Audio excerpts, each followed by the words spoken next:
Originally known as Deming's Bridge, Hawley started out in 1857 when a man named Edwin Deming built a bridge over the Palacios River. It's located in Matagorda County, about a mile east of State Highway 71. The area was once used as a meeting place by the local settlers as early as 1850, and there was a log church in 1852.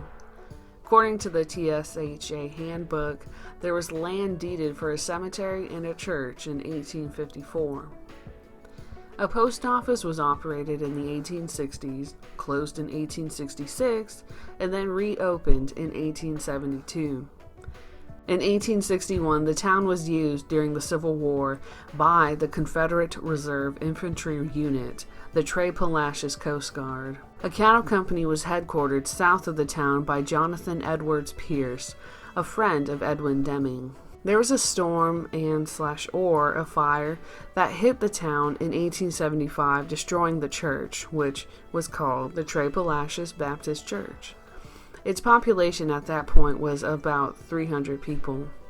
In the mid-1880s, the town grew to 500 around 10 years later, and the church was rebuilt as a two-story building, still Baptist, but on the second floor there was a Masonic meeting lodge.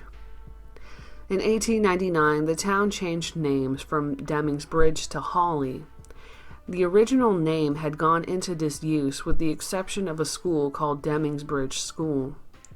The school eventually met its quote-unquote demise at some point in the future, which I can only assume is through rot. The historical marker for Deming's Bridge community reads,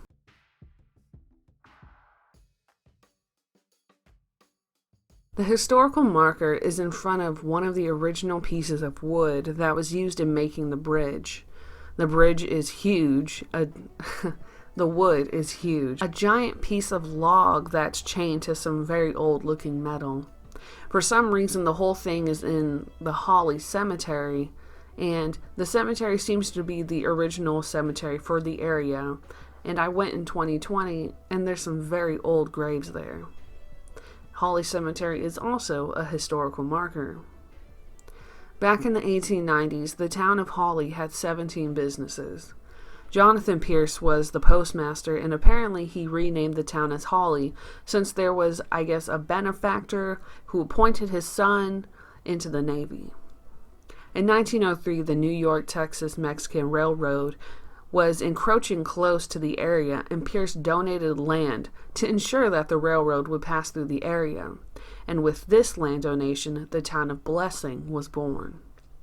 When Blessing came around, the post office and Masonic Lodge moved there, which turned Hawley into a ghost town. But Blessing is still here to this day.